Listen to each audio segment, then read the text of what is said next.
Hey, yo, my name is Chris Johnson, and I had lunch the other day with 4 fucking assholes. Every now and then situations come up where you gotta do things you don't want to do. You gotta hang out with people you don't want to hang out with. And I'm not talking about family gatherings. I'm talking about workplace friends, people you used to work with. Like, oh, hey, man, we haven't fucking seen you in a long time. Let's go out and get lunch together. And I think to myself, no, fuck you. I don't want to. But I agree anyway, you know, because I'm a charitable guy. So I gotta go and I gotta fucking hang out with Jack Diamond, Rusty the Beam Machine, and the old Warhorse. These pieces of shit, the scum of the fucking earth. I'm just fucking kidding. I had lunch with them recently, and they said when we were sitting around the table, I can't wait to hear you trash us in the latest podcast. Well, there you go, fellas. I wanted to get you a little bit nervous right off the top, like, holy shit, I was only joking around. Was he serious? Did he really not want to come to lunch with us? If I don't want to fucking come to lunch with you guys, I would have just said no. Or I'd have made up an excuse like Shrubs, that fucking bitch. But it was a great time. I haven't seen those guys in like 9 months. It's fucked up how time passes, right? You start the fucking new job. I went to see the guys at Christmas, and you still stay in contact with them through social media, so you don't realize sometimes that you haven't seen them in fucking ages, like actually fucking physically seen them right in front of your face in so fucking long. It was a blast, though, man. Oh, they were dicking around, though, beforehand. They know about the podcast. They're worried. They're worried that they were going to get shit on. Jack Diamond was like, you know, we know from working with you so long, the safest place to be when dealing with you, Chris, is as close as fucking possible. And he's probably right. You're hanging around me all the time. I don't have time to bitch about you. And I wore a special shirt for a special someone in that crowd, the old Warhorse. He was the IT guy at the radio station. Great dude. But it's been so long I thought he might have forgotten. So I wore a special t-shirt. I didn't just go to lunch in a t-shirt. I had a button-down shirt. You know what I mean? T-shirt was gray. Had a little design on it. We'll get to that. You know, I got the nice blue checkered button-down shirt. It's a fucking shirt that I wear to work, you know, baby. It can be business casual. But I had that on, and I walk in there. I'm sitting eye to eye with the old Warhorse. He's across from him like, Sweetness, it's been a long time. I haven't seen you in a while. Just in case you might have forgotten, I start to slowly unbutton. It's like a fucking terrible porn, because we're in public and we're at a fucking barbecue restaurant. So it was not a hot scene, is what I'm trying to tell you here. But I tried to make it a hot scene by doing the slow unbutton. And then I did the reveal, pull apart, t-shirt logo, warning sign, right? Danger, big red fucking oval, danger. Underneath that, giant penis. Danger, giant penis, huh? You watch out. I'm packing some heat. You gotta be careful. I was like, bro, you coming for the hug. We gotta go ass out. You can't be coming in too close. I might poke you in the stomach. Unless you want to play tummy sticks right in the middle of the fucking restaurant. I mean, we can.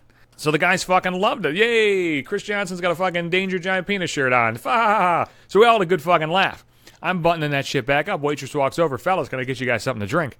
You know, I'm almost fucking buttoned up, and fucking Warhorse wants to fuck with me. He's like, hey, why don't you show her your shirt? I'm like, what? What are you, fucking crazy, son? I can't fucking show her this shirt. And she looks down at me, waitress, and she's like, I gotta see the fucking shirt now. Look, we've known each other for 5 seconds. I'm sure you're a nice girl. You're not prepared to see what's underneath these fucking buttons. What's the next joke, Warhorse? You want me to slap her on the ass when she brings me the fucking food? What are you, out of your fucking mind? Now, I will say this. I have walked around in public wearing the Danger Giant Penis shirt. I've done that before. I've gone to fucking family gatherings wearing the Danger Giant Penis shirt. I don't give a fuck. Hey, Grandma, look at this shit. She looks and she just laughs. Oh, shakes her head. If I'm wearing the Danger Giant Penis shirt and I'm wandering around, then people can look at me and think, hey, he's a fucking asshole, or, hey, maybe he's got a giant penis. I don't know. I haven't measured it in a while. But the way the situation played out there when I'm buttoning the shirt up, you know, it's hidden. Like, I can't be just, like, unbuttoning the shirt and, like, you know, waitress walks over and like, hey, baby, look at this. And, you know, just pull it out like fucking Superman, except there's no S on my chest. It's just a fucking warning. Another odd thing happened at that lunch. So we're sitting there. We're sitting right by the fucking door. And then the boss walks in. The old fucking radio station boss. The fucking big boss. The fucking general manager boss. You know, Rusty looks at him and is like, oh, guys, you gotta be quiet. You gotta be quiet. We weren't even fucking talking about anything. But you know how it is like when the boss walks in, like, oh, you gotta keep that shit down. About 5 seconds after that, though, I'm realizing, what the fuck do I care? I don't work for this motherfucker anymore. I can do whatever the fuck I want. The only person I knew who never watched what he said at work was my buddy Simon. I've talked about Simon plenty of times. But let me just give you a fucking idea. The CEO of the radio station I worked at, he was like in town or some shit, and he would always have these like initiatives, and they're always bullshit. You know, think about your lame, tired, bullshit corporate initiatives and shit, right? Simon was an engineer. Simon was in the fucking control room one day where I worked, and the assistant program director of the Blues was in the fucking room with us. And, assistant program director is just like, okay, we got to do this now because, it's the new initiative. We're going to do that. And then Simon just, speaks up, and he's like, hey, is the fucking CEO's wife the one that's fucking behind all this fucking shit?